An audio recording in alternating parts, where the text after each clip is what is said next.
Meanwhile, airlines are rushing to get back on track amid the massive computer crisis that virtually shut down airports around the world. And while many companies continue to navigate the fallout, it could take days to resolve some issues. And here to tell us what to do in a travel crisis is spokesperson for Going.com and travel expert Katy Nastro. Katy, thank you so much for being here. Thanks so much for having me, Gio, under these unfortunate circumstances. Yeah, am I right? And it really is unfortunate. Tell me about what was happening, because we saw the world essentially shut down, at least on the transportation side, but really so many other, because the computer systems run just about everything. This was a big deal. It really was. This is likely to be the biggest IT outage in history. And, you know, for those of us who weren't flying, just to give some perspective, yesterday alone saw upwards of 13,000 flights delayed and almost 4,000 flights canceled, which, if you jog your memory back to 2022, we saw some of those similar numbers around the Great Snowpocalypse and the Southwest meltdown.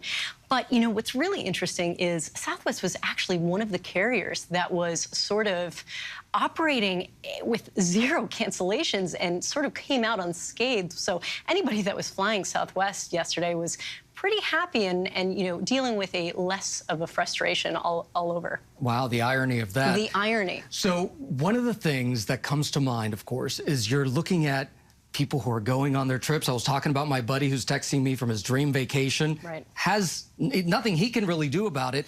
What should people do? What can people do in a moment of crisis like this? Right. So look, when you're heading to the airport, you know, you shouldn't anticipate that you're going to encounter mass cancellations and disruptions like we saw yesterday, but it can happen, and you want to be proactive. So you want to have an alternative flight in mind just in case. And you can do that by going to your airline's app, seeing what flights are available, and if there were to be a flight disruption, a lot of these apps have the tech to actually offer you flight alternatives, and you can self-serve right there while you're standing on the customer service line. And if you can't self-serve within the app, then you know what? You pick up your phone and you give the international phone line a call. That's such a good tip. It really, really is. And, you know, for example, I was heading out to London and my flight got significantly delayed. I actually called the UK American Airlines office and was able to get in touch with an agent a lot quicker than my fellow passengers that were encountering really long wait times on the domestic line, and that agent was able to rebook me on a new flight the next day, and away I went. So, you know, and you probably beat some other passengers because of that. Exactly. You just really want to be proactive, because there's not an unlimited amount of extra seats available. Right, exactly. So it's this sort of musical chairs you're having to navigate when you're dealing with rebooking due to cancellations and delays. Okay, let's talk about some fun stuff real quick here. The deals. We still have some deals out there. We do still have some deals out there. So, you know, for the end of summer, you can head from Chicago down to Rio de Janeiro.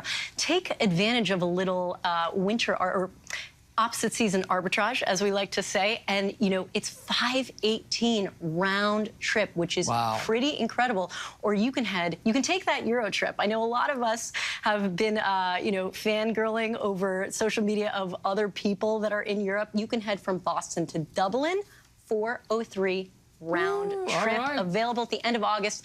All on full-service airlines available now. But these deals won't last. As we say it going, a deal today can be done tomorrow. So hop on it. Thank you so much, Katy. Appreciate you.